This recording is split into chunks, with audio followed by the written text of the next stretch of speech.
दोस्तों सोचिए जरा, एक राज्य जहां कभी नालंदा और बोध गया जैसे महान विद्या और धर्म के केंद्र थे, एक राज्य जिसे मगध के नाम से पहचाना गया, भारत के प्रथम साम्राज्यों में से एक, दैट वाज बिहार। लेकिन आज कहां है वो महिमा? क्यों छूट गया समय से पीछे? आज हम इस वीडियो में बिहार का पूरा सच खोलने जा रहे हैं, इसके अप्स एंड डाउन्स, इसके स्ट्रगल और एक विजन फॉर ब्राइटर फ्यूचर। अगर आप पॉलिसी गपशप पे नए हैं तो हमें सब्सक्राइब करें, बेल आइकन जरूर दबाएं। तो चलिए शुरू करते हैं।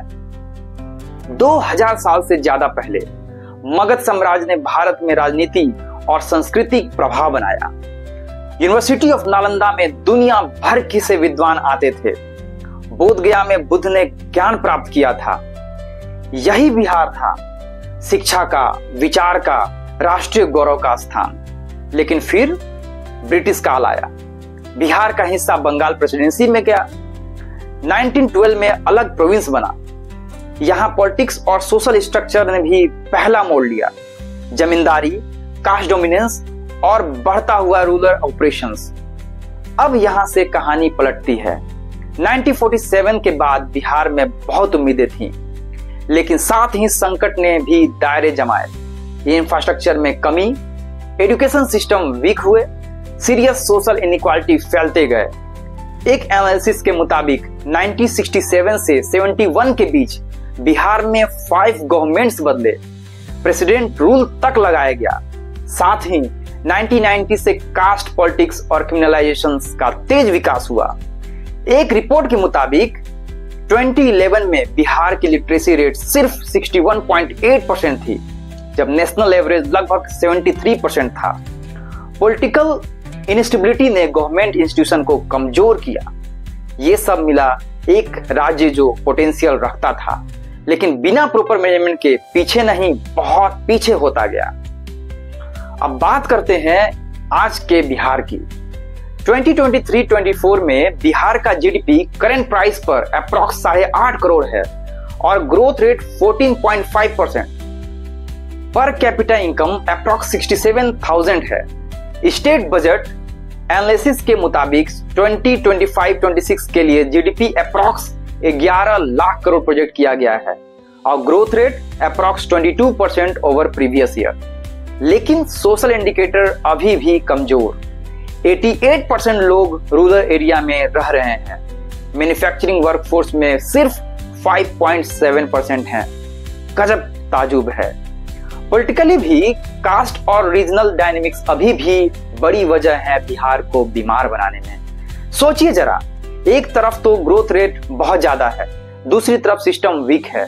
ये है बिहार का ड्यूल कैरेक्टर, प्रॉमिस और चैलेंज दोनों। और जब प्रॉमिस और चैलेंज साथ हो जाते हैं तो होती है एक ऐसी कहानी जो दिल को छू जाती है। बिहार में हर घर में एक कहानी है, माइग्रेशन, स्ट्रगल एंड होप। अब देखते हैं कौन रिस्पॉन्सिबल रहा है और कौन बदलाव लाया है। पॉलिटिक्स में अगर देखें तो 2005 के बाद नीतीश कुमार और उनकी पार्टी जेडीयू की नेतृत्व वाला काल एक बड़ा टर्निंग पॉइंट माना जाता है। Infrastructure projects, social welfare schemes आए, वुमेन एम्पावरमेंट प्रोग्राम्स पर फोकस बढ़ाया गया। इकोनॉमिक रिफॉर्म्स के बावजूद अभी भी बहुत काम बाकी है। एक हाईलाइट देखते हैं। बिहार का जीडीपी एनुअल ग्रोथ रेट 2015-16 से 2025-26 में अप्रॉक्स 11.42% है, लेकिन रूट लेवल पर एजुकेशन और हेल्थ सिस्टम अभी भी पीछे चल रहे हैं। सोशल रिफॉर्मर्स, सिटीजन मूवमेंट ने भी काम किया है, लेकिन गवर्नेंस अभी भी डेफिसिट है। और हाँ, 2025 में इलेक्शन के बहुत पास वुमेन वोटर्स और उनकी फाइनेंशियल इंक्लूजन पर भी फोकस बढ़ा है। तो या तो हम कहें कि थोड़ी रिकवरी हो रही है, लेकिन फुल टर्न अराउंड अभी भी बाकी है। अब देखते हैं आखिर क्यों है ऐसी दुर्दशा। अब रूट प्रॉब्लम की बात करते हैं। पहला सबसे बड़ा फैक्टर है caste politics and criminalisations. Institution building कमजोर रही और सियासत में विकास के बजाय जाति, पहचान और सिफारिश का दौर चलता रहा। दूसरा, माइग्रेशन। रूरल बिहार से घर छोड़ बाहर काम जाना कॉमन है। जॉब्स अपॉर्चुनिटीज स्टेट के अंदर बहुत ज्यादा कम है। तीसरा, स्ट्रक्चरल इकोनॉमिक वीकनेस, एग्रीकल्चर का शेयर बहुत ज्यादा है, मैन्युफैक्चरिंग बहुत कम, 5.7% वर्कफोर्स, मतलब इंडस्ट्रीज बहुत ज्यादा कम है। चौथा, education and health gap, literacy और ड्रॉप आउट रेट बहुत ज्यादा हाई है, हायर एजुकेशन एनरोलमेंट बहुत ज्यादा कम है। पांचवा, infrastructure and governance, road, rails, power, urban sanitisation सब अभी डेवलपिंग स्टेज में ही है। पिछले कुछ ईयर में इंप्रूवमेंट हुए हैं लेकिन लगातार नहीं। छठा, physical stress and resource constraint, मतलब बिहार में पैसा और रिसोर्सेज दोनों पर ज्यादा प्रेशर है क्योंकि यहाँ कम लोग कमाते हैं और ज्यादा लोग उन पर डिपेंड करते हैं और आबादी भी देश के एवरेज से बहुत घनत्व वाली है। ये सब रूट प्रॉब्लम है जिन्हें एड्रेस किए बिना बिहार का सवेरा मुश्किल है। कल तक एक किसान जब अपने गांव में सोचता था मेरे बच्चे को पढ़ाई मिलेगी, आज भी कई गांव में वही सवाल खड़ा है। कैसे हो सकता है नया सवेरा? ये प्रश्न अब भी बना हुआ है।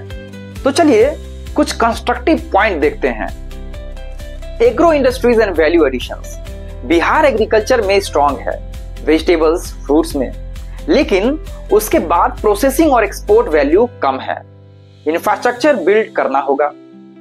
Skill development for youth and womens, youth unemployment के लिए स्किल ट्रेनिंग बढ़ाना होगा और वुमेन एंटरप्रेन्योरशिप पर ज्यादा फोकस करना होगा।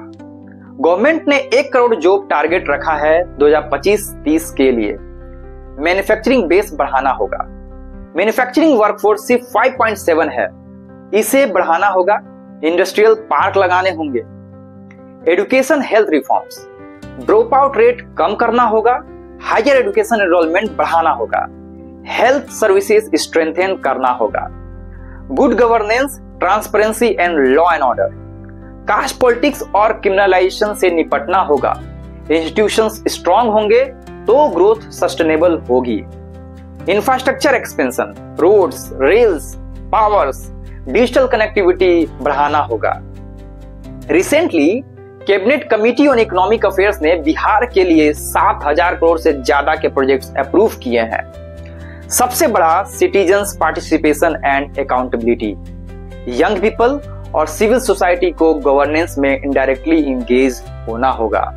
सिर्फ वोट देने वाले से वोट और फॉलो अप करने वाले बनना होगा, नहीं तो नेता को तो यही चाहिए, आप वोट दीजिए और चले जाइए जहन्नुम। इमेजिन करें जब हर गांव घर में स्किल सेंटर खुलेगा, जब हर यूथ का सपना कोई आउट माइग्रेशन ना हो बल्कि अपने देश में मौका हो, तो कभी खेती में हाथ मिलाने वाले बिहार का कल बदलेगा।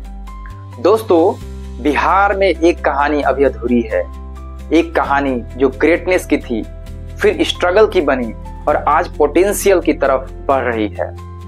अगर हम सब यूथ, वुमेन्स, फार्मर्स, लेबर्स, देश प्रेमी सिटीजन्स हाथ मिलाएंगे तो ये कहानी बिहार का नया सवेरा में बदल सकती है।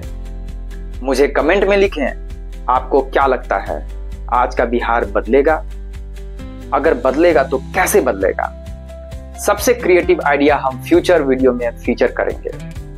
अगर आपको ये वीडियो वैल्यूएबल लगता हो तो प्लीज लाइक करें, शेयर करें और अगर आप सब्सक्राइबर नहीं हैं तो सब्सक्राइब करें पॉलिसी गपशप को, बेल आइकन जरूर दबाएं।